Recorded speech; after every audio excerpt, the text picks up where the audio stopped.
Friends welcome back to my channel. బాగున్నారా friends? బాగున్నాం. ఎవరన్నా అడిగారా నువ్వు బాగున్నావా బాలేదని? ఎవరు అడిగారు? ఫ్రెండ్స్. ఏం పిల్లనండి మీ అల్లరి పిల్లతోటి. మీరైనా చెప్పండి ఫ్రెండ్స్, మా మమ్మీ ఫ్రెండ్స్ మా ఫ్రెండ్స్ కామెంట్ చేయండి.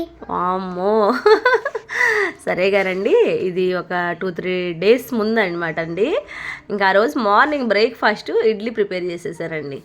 ఇడ్లీ ప్రిపేర్ చేస్తే ఒక్కళ్ళ కూడా తినలేదండి ఆ రోజు. ఇడ్లీ ఏంటో కానీ సరిగా అసలు నాకు అదే అర్థం కాల. ఏంటో ఎప్పుడు మంచిగానే తింటారు, ఆ రోజు ఎందుకు తినలేదో. అసలు మీ అల్లరి పిల్ల అయితే ఆ రోజు అసలు ఇడ్లీయే తినకుండానే వెళ్ళిపోయింది అనమాట స్కూల్కి. ఎందుకమ్మా అంటే నాకు ఇష్టం లేదు నేను తిన్నాను అందండి. ఇప్పుడు ఆ ఇడ్లీ అన్నీ అట్లానే మిగిలిపోయి ఇంకా పడేస్తామా? పడేయలేము. ఏం చేస్తాం ఇక. ఏంటో అండి, పొద్దున్న తినప్పుడు సాయంత్రం కూడా తినిపించేటట్టుంది. ఏందో అమ్మ మమ్మల్ని అంతే. మరి వదిలిపెడతారా ఏంటండి ఎవరన్నా? ఇప్పుడు మరి ఆ ఇడ్లీ అయిపోవాలి, తినాలి కదా. తినకపోతే ఎవరు నన్ను వదిలిపెడతానా ఏంటి? అది పొద్దున వీళ్ళు తినకపోవడం తప్పు, సాయంత్రం మళ్ళీ తినిపిస్తానని వాళ్ళకి తెలియట్లా. అంతేగాని అలానే వదిలేస్తానా ఏంటి ఇడ్లీని ఏమన్నా? ఇప్పుడు నేను అందుకోసం వేడిగా నెయ్యండి, నెయ్యి వేసుకొని కొంచెం కారం వేసుకొని ఇడ్లీ తింటే అబ్బబ్బబ్బబ్బా ఏముంటుందంటే అండి. మీకు కూడా ఇష్టమేనా? అయితే ఈ కారం ఏం కారం అనుకుంటున్నారు? ఆవకాయ కారం అండి. కొంచెం నెయ్యి వేసుకొని ఆవకాయ కారం వేసుకొని తింటే అబ్బా ఉంటుందండి. అసలు ఎంత బాగుంటుందంటే అంత బాగుంటుందండి. ఏం బాగాలేదంట. మీరు ఆవకాయ వేసుకొని తింటారు ఇడ్లీలో ఎప్పుడన్నా? నెయ్యి వేసుకొని తింటే తినమంటుందండి. నెయ్యి వేసుకొని తింటే చాలా అంటే చాలా బాగుంటుందండి. మరి పొద్దున్నేనేమో తినకుండా అలానే వదిలేసేసారు అందరికీ. మళ్ళీ సాయంత్రం ఇడ్లీయే పెడుతున్నాను. చూడండి ఎంత ఇబ్బంది పడుతుందంటే అసలు. అమ్మో ఈ ఇడ్లీతో నన్ను వదిలిపెట్టట్లేదు ఈరోజు అని ఫిక్స్ అయిపోయింది. నేను ఫిక్స్ అయిపోయాను అనమాట.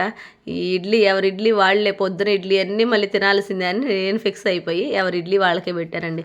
ఇలా చేస్తే ఎలా ఫ్రెండ్స్? ఇలా ఎవరి ఇడ్లీ వాళ్ళు తినాలి కదా. నాకేమన్నా పని పాట లేకుండా పనులు చేసుకుంటున్నాను అనుకుంటున్నారా?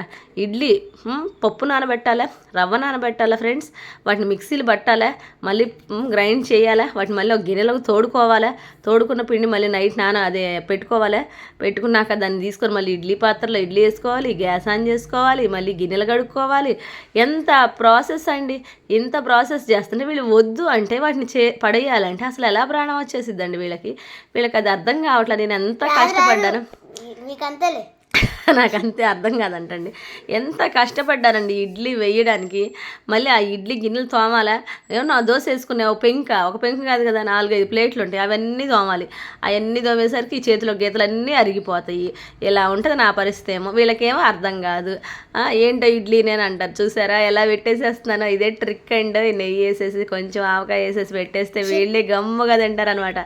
అందుకే పొద్దున్న తినకపోయినా సాయంత్రం అయినా పెట్టేస్తానని ఒకసారి అర్థమైంది అనుకోండి, ఆవిడ వాళ్ళే పొద్దున కంపల్సరీగా తింటారు. అబ్బో ఇదేదో తిరగకపోతే మళ్ళీ సాయంత్రం పెట్టిద్దిలే అనుకొని. ఎంత ఇబ్బంది పడుతుందంటే ఎంత ఇబ్బంది పడ్డా కూడా మనం అయితే వదిలేదే లేదు. ఈ వీడియో నచ్చినట్టు లైక్ చేయండి అబ్బా, షేర్ చేయండి అబ్బా, సబ్స్క్రైబ్ చేసుకోండి అబ్బా.